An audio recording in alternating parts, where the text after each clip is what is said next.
लाखात एक आमचा दादा या मालिकेच्या आजच्या भागात आपल्याला पाहायला भेटणार आहे की तुळजा आपल्या किचनमध्ये शिरा बनवत असते.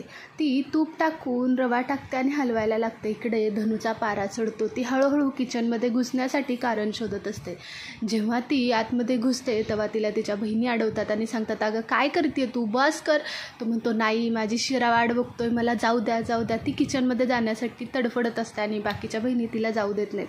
तेवढ्यात काजू म्हणतो की अरे हिला भस्म्या झालाय, भस्म्या आवरा कोणीतरी हिला.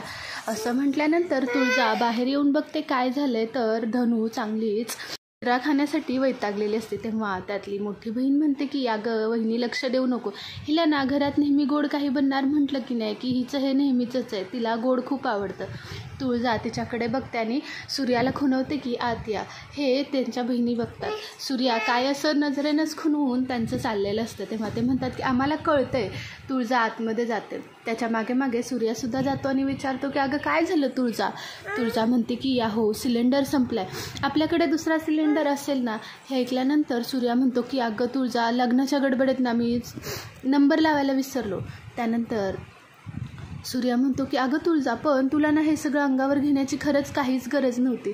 तेव्हा तुळजा म्हणते की अरे असं काय म्हणतोय सूर्या, मी तुला वचन दिलं होतं ना, 1 वर्ष जेवढं असेल तेवढं मी या सगळ्यांना खुश ठेवण्याचा प्रयत्न करेन. आणि ह्या सगळ्यांच्यासाठी काय फक्त माझं आत्ता नातं बांधलेलं गेलेलं नाही आहे, त्या माझ्या मामाच्या मुली आहेत रे. तसंही अजून एक नातं आहेच की, त्यांचं मन मला राखायला नको का. सगळं झाल्यानंतर बाकीच्या बहिणी, काजू पुड्या सगळे आतमध्ये येतात आणि विचारतात काय रे सूर्या, काय झालं. त्यानंतर सूर्या म्हणतो की अरे सिलेंडर संपलाय.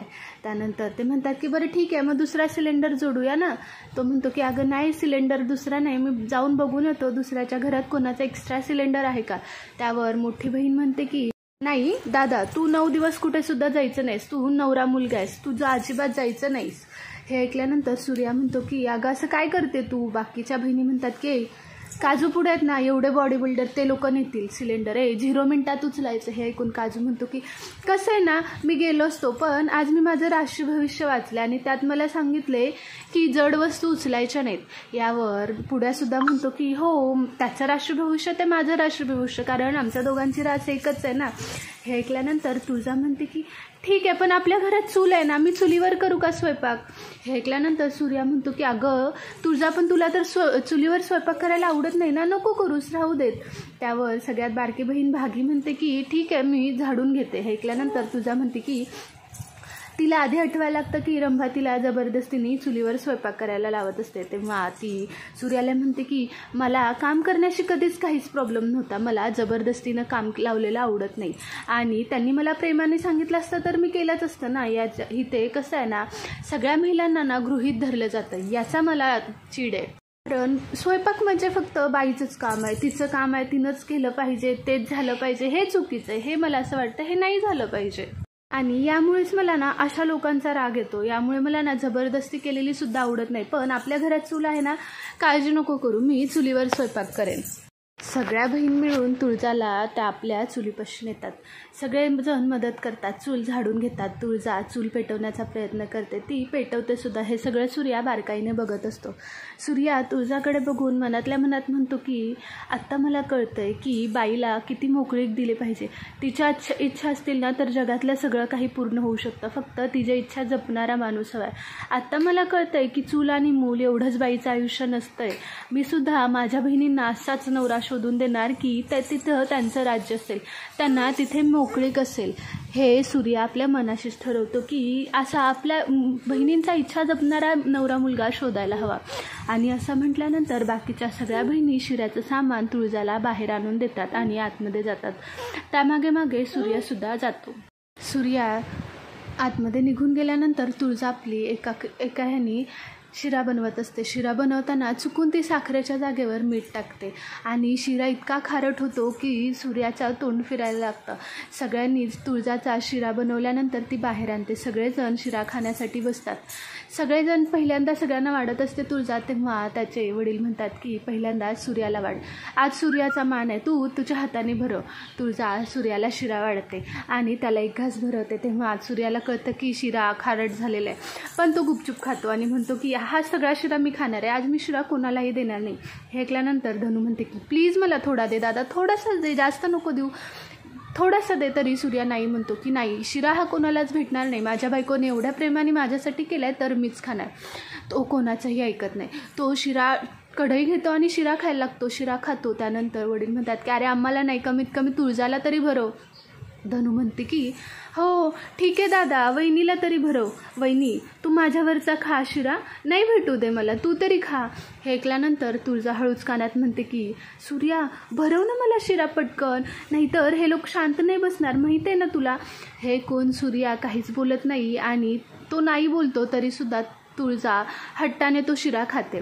खाल्ल्यानंतर तिला कळतं की किती खारट आहे. सूर्या तिच्याकडे बघत असतो. तेवढ्या धनू नजर चुकीने ती कढई उचलते आणि पळायला लागते.